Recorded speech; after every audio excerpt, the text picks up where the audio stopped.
இன்றைய தினம் ஸ்டாலின் நேற்றைய தினம் கூட்டத்தில் பேசியிருக்காரு. அதிமுக பாரதிய ஜனதா கட்சி விழுங்கிவிடும், அதிமுகவை அழித்து விடும் என்று ஸ்டாலின் பேசியிருக்கிறார். திரு ஸ்டாலின் அவர்களே, நீங்க மட்டுமல்ல, எவராலும் அனைத்து இந்திய அண்ணா திராவிட முன்னேற்ற கழகத்தை விழுங்கவும் முடியாது, அழிக்கவும் முடியாது. திரு ஸ்டாலின் அவர்கள் நன்றாக தெரியும். திரு ஸ்டாலின் அவர்களுக்கு 2017 மாண்புமிகு அம்மா அவர்கள் மறைவுக்கு பிறகு உங்களுடைய பேர் ஆதரவால் கழக நிர்வாகிகள் தொண்டர்கள் பெரும்பான்மையான சட்டமன்ற உறுப்பினரோடு நான் முதலமைச்சராக தேர்ந்தெடுக்கப்பட்டேன். மேதகு ஆளுநருடைய ஆணைப்படி சட்டப்பேரவை தலைவர் அவர்கள் எனக்கு உத்தரவை வழங்கினார்கள். நீங்க முதலமைச்சர் ஆகிட்டீங்க, சட்டமன்றத்தில் பெரும்பான்மை நிரூபிக்க வேண்டும் என்று ஆணை பிறப்பித்ததன் விளைவாக சட்டமன்றம் கூட்டப்பட்டது. பெரும்பான்மை நிரூபிக்கின்ற அந்த நேரத்தில் திரு ஸ்டாலின் அவர்கள் அவரை சார்ந்த சட்டமன்ற உறுப்பினர்கள் சட்டமன்றத்திலே அமளி செய்தார்கள். சட்டப்பேரவை தலைவரை நாற்காலியிலிருந்து கீழே தள்ளி மைக்கை உடைத்து அந்த சட்டமன்றமே ஒரு அலங்கோலத்தை படுத்தினார்கள். அது மட்டுமல்ல, இப்பொழுது நேற்றைய தினம் அதிமுகவிலிருந்து ஏற்கனவே விலக்கப்பட்ட ஒருவர் திமுக போய் சேர்ந்திருக்கார். அவர் நேற்று பேசுகின்ற பொழுது அதிமுகவில் எனக்கு சரியான மரியாதை கொடுக்கல, வேண்டுமென்றே திட்டமிட்டு நீ வெளியேற்றுவதற்கு நடவடிக்கை எடுத்தாங்க, நாம நடவடிக்கை எடுக்கல. அப்ப பெரும்பான்மை நிரூபிக்கின்ற பொழுது மாண்புமிகு புரட்சித் தலைவி அம்மா அவர்கள் ஊர் ஊரா சென்று ரத்தத்தை வீரவியா செஞ்சு மக்களை சந்தித்து கழக நிர்வாகிகள் தொண்டர்கள் கூட்டணியோடு வெற்றி பெற்று ஆட்சி அமைத்த அந்த ஆட்சியை கவிழ்ப்பதற்கு நேற்றைய தினம் விலகி போனார்ல, அவர் பெரும்பான்மை எதிர்த்து ஓட்டளித்தவர். திராவிட முன்னேற்ற கழகத்தோடு சேர்ந்து அண்ணா திமுக அரசை வீழ்த்த நினைத்தவர் அவரா வீழ்ந்து போய்விட்டார்.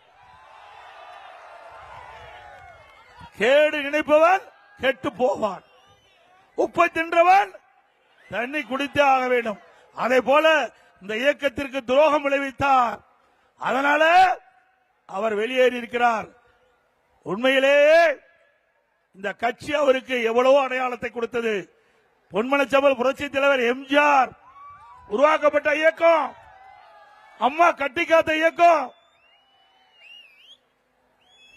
அம்மா மறைவுக்கு பிறகு எவ்வளவு பிரச்சனை நாங்கள் சந்தித்தோம். அம்மா இருக்கின்ற பொழுது அவருக்கு தீர்ப்பு எதிராக வந்த பொழுது அவரை நம்பி முதலமைச்சர் பதவி கொடுத்தார். சாதாரணவராக இருந்தவரை முதலமைச்சர் நாற்காலியிலே அமைத்து அமர வைத்த இயக்கம் அதிமுக. அந்த நன்றியை மறந்து பொன்மனச்செம்மல் புரட்சி தலைவர் எம்ஜிஆர் திமுக தீய சக்தி, அதை வேரோடு தமிழகத்திலே அழிக்க வேண்டும், அதற்காக அதிமுகவை தோற்றுவித்தார். அப்படிப்பட்ட பொன்மனச்செம்மல் புரட்சி தலைவர் எதற்காக இந்த இயக்கத்தை தோற்றுவித்தாரோ, யாரை எந்த கட்சியை தமிழகத்தில் இருந்து வேரோடு அழிக்க வேண்டும் என்று நினைத்தாரோ அந்த கட்சியிலே நேற்றைய தினம் திரு ஓபிஎஸ் அவர்கள் அடைக்கலம் புகுந்திருக்கின்றார். நான் ஏற்கனவே குறிப்பிட்டேன், பி டீம் என்று இப்பொழுது பி டீம் நிரூபணமாகிவிட்டது. அது மட்டுமல்ல, திராவிட முன்னேற்ற கழகத்துடைய தூண்டுதின் பேரிலே நம்முடைய இயக்கத்திற்கு பல்வேறு இடையூறுகளை செய்தார். வழக்கு மேல் வழக்கு போட்டு இந்த இயக்கத்தை முடக்க பார்த்தார்.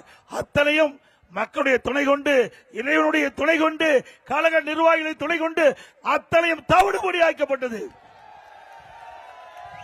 அதிமுக இயக்கத்திற்கு யாரெல்லாம் துரோகம் செய்ய நினைத்தார்களோ அவர்களை எல்லாம் நம்முடைய பொன்மனச்செம்மல் புரட்சி தலைவர் எம்ஜிஆர், இதய புரட்சி தலைவி அம்மா ஆன்மா விரட்டி அடிக்கப்பட்டு விட்டது.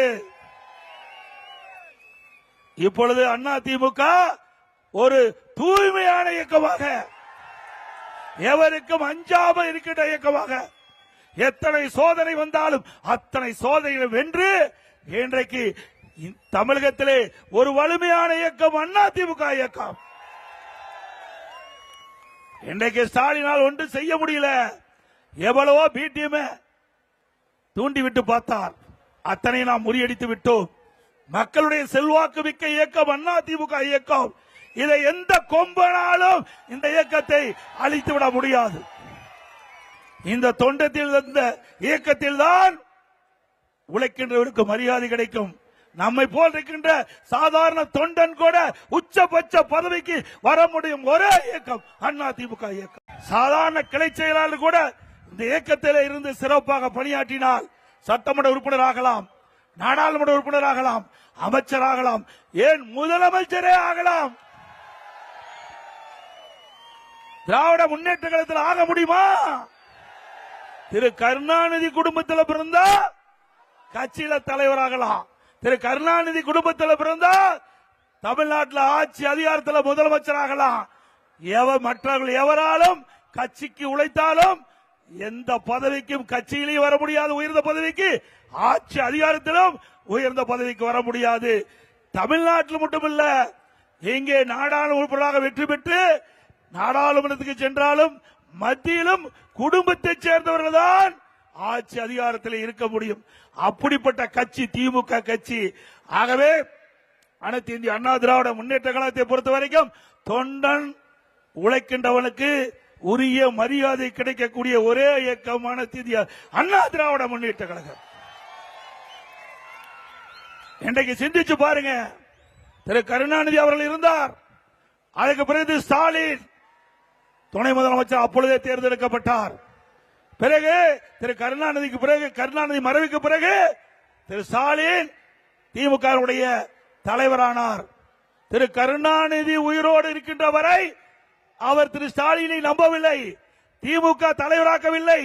2 ஆண்டு காலம் திரு கருணாநிதி அவர்கள் வெளியிலே வர முடியாமல் உடல்நிலை பாதிக்கப்பட்டு வீட்டிலேயே சிகிச்சை பெற்று வந்தார். பேச முடியாத நிலைமை.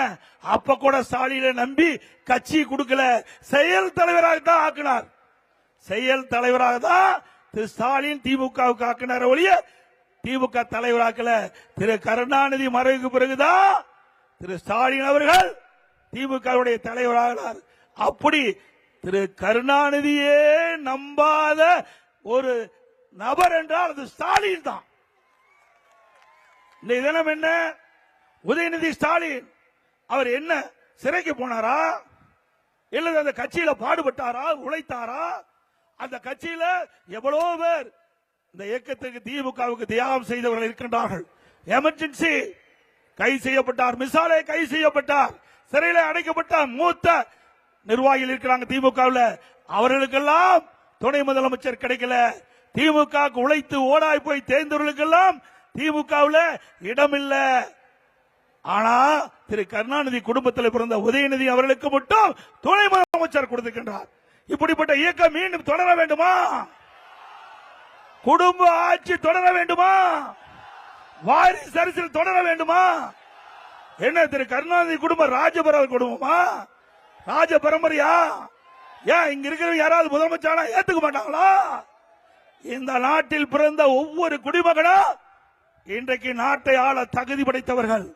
அப்படி தகுதி படைத்த மக்கள் இருக்கின்ற பொழுது ஒரு குடும்பம் பொழைக்க 8 கோடி தமிழ் மக்கள் இன்றைக்கு துணை நிற்க வேண்டுமா என்பதை சிந்தித்து பார்க்க வேண்டும். 8 கோடி பேரை சுரண்டி இன்றைக்கு ஒரு குடும்பம் பிழைத்துக் கொண்டிருக்கிறது. அந்த குடும்பத்தை வீழ்த்துகின்ற தேர்தல் இந்த சட்டமன்ற தேர்தல். வீழ்த்துவீங்களா? நல்லா சத்தமா சொல்லுங்கம்மா. ஆக இந்த குடும்பம் தமிழகத்தில் இருக்கின்ற வரை சுரண்டி கொண்டே இருக்கும், மக்களை வஞ்சித்துக் கொண்டே இருக்கும், மக்கள் துன்பப்பட்டுக் கொண்டே இருப்பார்கள்.